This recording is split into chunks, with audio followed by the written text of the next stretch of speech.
يكسرون إلى الكثير إن شاء الله. Dari dikit banyak insya Allah. فلتنتهي سديدا إن شاء الله. Jadi anda terjemahkannya singkat-singkat saja. Kalau salah ingatkan panjang. Jadi cerita beliau pengalaman pribadi dengan kitab Ayyuhal Walad. Jadi di saat beliau sudah belajar, masya Allah, di pondok pesantren yang ada di Maroko, di tempat beliau.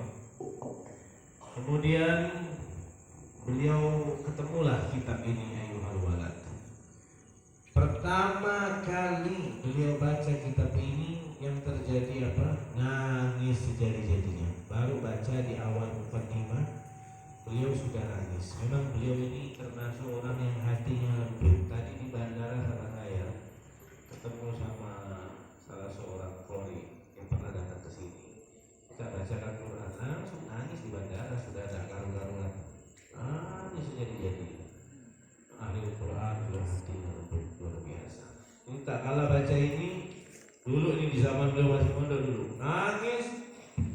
Tak kalah beliau baca kitab ini, seakan-akan yang tadinya sudah merasa alim, sudah merasa punya ilmu banyak, paham ilmu ini, paham ilmu itu, tak kalah baca kitab Ayyuhal Walad ini. Kayaknya beliau ini orang yang paling bodoh di bumi. Ya, seakan-akan tidak punya apa-apa, seakan-akan apa yang beliau pelajari selama ini itu hanya sedikit saja, masih banyak kurangnya. Tak kalah beliau baca kitab ini. Jadi terjadilah setelah pembacaan kitab ini beliau langsung kepengen mendatangi semua ulama yang ada di Maroko pada saat itu, kepengen menuntut ilmu lagi, kepengen belajar lagi, kepengen mendalami lagi, karena merasa setelah baca kitab ini kayaknya banyak kurang daripada ilmu beliau. Padahal beliau sudah alim pada saat itu, Quran sudah hafal banget itu. Akhirnya beliau tidak mau sembarang nyari ulama yang ulama itu bisa mengumpulkan antara ilmu syariah dan ilmu hakikat. Ilmu syariah itu ilmu Quran, tafsir, hadis, usul fikih dan lain-lain sebagainya. Adapun ilmu hakikat, ilmu yang berkaitan dengan ruh, dengan batinnya, ilmu yang mendidik jiwa kita. Jadi mau cari orang alim yang betul-betul paham ilmu syariat dan ilmu hakikat. Akhirnya beliau mendapatkan kabar ada seorang yang alim yang luar biasa, yang paham dengan ilmu syariah dan ilmu hakikat, seorang ulama besar pada saat itu. Sebelum beliau pergi ke rumah orang alim itu, pas kebetulan di masjid Jumatan yang akan khutbah si ulama ini, si alim ini. Jadi beliau mau hadir dulu di Jumatan, mau mendengarkan dulu isi khutbah si alim ini sebelum akan datang ke rumah si alim ini. Tak kalau beliau hadir sholat Jumat di situ mendengarkan khutbah, subhanallah kata beliau, khutbahnya yang 15 menit itu seakan-akan menandingi ilmu yang beliau pelajari selama sebulan. Khutbah kan sebentar 15 menit, tapi ilmu di dalam khutbah yang dikeluarkan sama orang alim itu menandingi ilmu yang beliau pelajari selama 1 bulan. Bayangkan, saking luas dan padatnya ilmu yang disampaikan oleh seorang ulama itu. Setelah selesai khutbah, beliau langsung menuju ke rumah si alim ini. Kebetulan orang alim ini tinggal di atas gunung tinggi, rumahnya di atas gunung. Perjalanan pada saat itu dari rumah beliau ke atas, mau naik ke atas gunung itu kurang lebih 3 jam. Itu bukan ke atas gunungnya, ke gunungnya dari rumah mau ke gunungnya 3 jam. Mobil simpan di bawah, naik atas lagi. Pas bulan Ramadan lagi puasa, panas cuaca. Tapi demi mau ketemu sama ulama ini, ingin belajar sama beliau itu, orang-orang dulu itu kayak gitu ya, usaha. Tidak enak-enakan kayak gitu. Sekarang fasilitas sudah lengkap semua. Dulu itu cobaan berat. Naik beliau ke atas dengan sabar, dengan capek, keringat, bulan puasa, Ramadan, panas, capek dalam keadaan puasa, naik ke atas. Sampai di atas, sampai di rumah, rupanya rumahnya kosong, tidak ada orang. Beliau tidak ada. Oh, tidak maulah turun lagi, capek lagi, keringat lagi, ya kan, haus karena puasa. Beliau tidak nyerah, besok datang lagi, pergi lagi, capek lagi, naik ke atas gunung, sampai di sana rumah tidak ada lagi si alim ini. 2 kali. pulang lagi, capek lagi, besok yang ketiga kali naik lagi ke atas, tidak ada lagi beliau di atas di rumah. Tetap beliau tidak putus asa. Terus besok hari keempat, rupanya beliau itu tidak di rumah, tapi di atas gunung itu masih ada yang lebih tinggi lagi, itu tempat khalwatnya beliau. Jadi rumahnya udah di atas gunung itu ada di atas lagi, nah itu beliau bikin tempat khalwat, tempat menyendiri, tempat ibadah. Orang-orang sekarang ini bilang tempat bersemedi, bertapa, khalwat. Naik ke atas, rupanya beliau ada di sana. Udah, kebetulan beliau ini bawa kitab. Dua kitab yang dibawa sama beliau, mau kita belajar dua kitab ini. Yang pertama kitab Ushul Fiqh, yaitu kitab Al-Mustasfa karangan Imam Al-Ghazali, dan kitab Ushul Tafsir.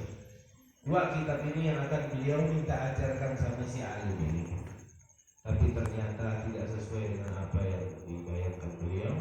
Tak kalah ketemu sama ulama itu, kata ulama itu, kata beliau bilang, wahai alim, wahai syekh, ajarkan aku dengan ilmu-ilmu yang telah Allah ajarkan kepada engkau. Maka si syekh ini, si alim ini dengan tawadhu mengatakan, ana jahil, ana bodoh. Ngapain ente datang ke ana?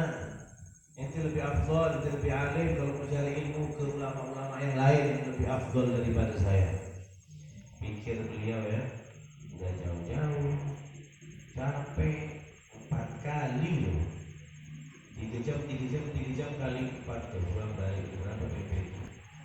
Ramadan haus, ditolak, cintanya ditolak, mau belajar ditolak.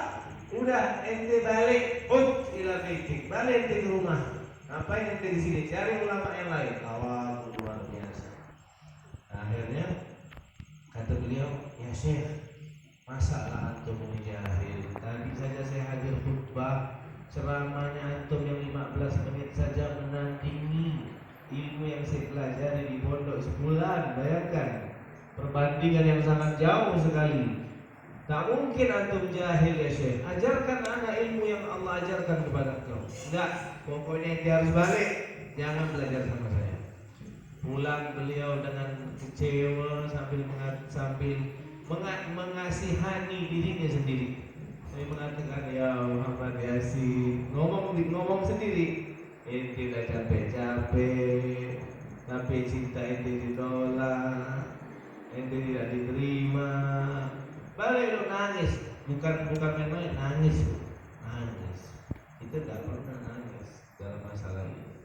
Kita nangis pada hal-hal yang remeh.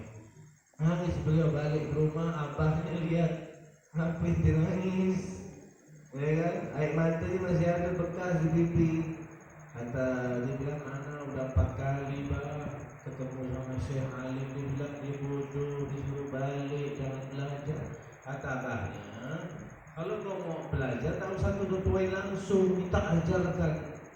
Kita waktu tidak mau, tapi itu bikin pertanyaan yang sekiranya akan dijawab sama beliau, karena beliau orang alim, tidak boleh menyembunyikan ilmu. Kalau dia tahu jawaban, tidak mungkin dia diam. Karena ada hadis, man katama ilman aljamahullahu bilijamin yawmal qiyamah. Siapa yang nutup ilmu, nanti dia dirajam nanti di hari kiamat. Ente bikin pertanyaan yang sekiranya dijawab. Ini ide dari abah beliau. Akhirnya beliau bikin pertanyaan.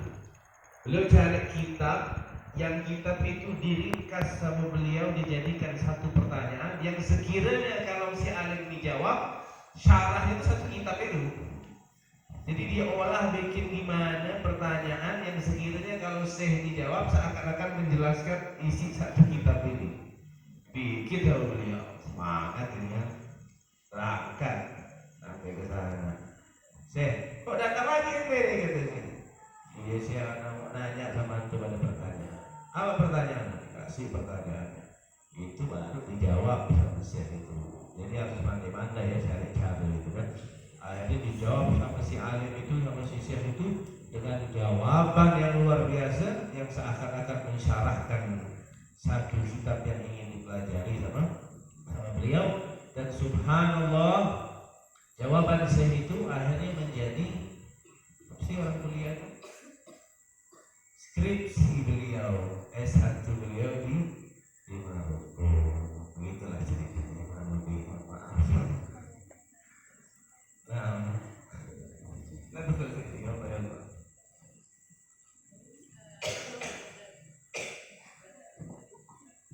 إمام الغزالي بدأ في هذا الكتاب بأيها الولد، يقول في صفحته الأولى إذا ما يعني قد استنصحت